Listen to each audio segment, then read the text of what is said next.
मुत्तहिदा opposition की नई हुकूमत, मुमकिना ओहदेदार कौन? हुकूमती इत्तेहादियों और हुकूमती अरकान असम्बली की जानिब से वजीर आज़म के खिलाफ तहरीक अदम एतमाद में अपोजिशन का साथ देने और तहरीक की मुमकिना कामयाबी के बाद मुत्तहिदा अपोजिशन ने ताहाल बाज़ाब्ता तौर पर अपनी नई काबीना का ऐलान नहीं किया है।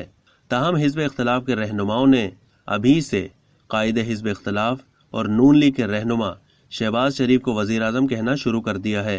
साबिक सदर आसिफ अली जरदारी शहबाज शरीफ को वजीर आज़म और राना सनाउल्लाह को वजीर दाखिला कह चुके हैं।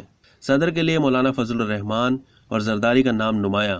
बुध के रोज बिलावल भुट्टो ने भी अपोजिशन जमातों की प्रेस कॉन्फ्रेंस के मौके पर कहा कि शहबाज शरीफ जल्द वजीर आज़म होंगे। साबिक सदर आसिफ अली जरदारी भी शहबाज शरीफ को वजीर आज़म कहकर मुखातिब कर चुके हैं, जबकि साबिक सदर नून लीग के रहनुमा राना सनाउल्लाह को वजीर दाखिला भी कह चुके हैं। इसी तरह सदर मुमलिकत के लिए JUI और PDM के सरबरा मौलाना फजलुर रहमान और साबिक सदर आसिफ अली जरदारी का नाम भी सामने आ चुका है। एक सहाफ़ी दावा कर चुके हैं कि मौलाना फजलुर रहमान अपोजिशन की जानिब से सदर पाकिस्तान हो सकते हैं और इस हवाले से मामला तय पा चुके हैं।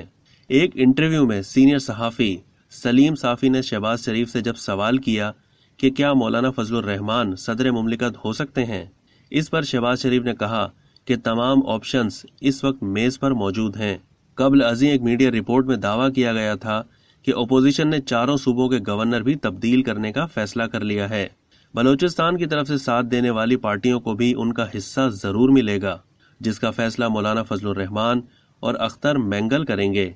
अब तक के लिए इतना ही। मजीद मालूमात के लिए डेली जंग के YouTube चैनल को सब्सक्राइब करना ना भूलिए और फेसबुक के पेज को भी लाइक करना ना भूलिए।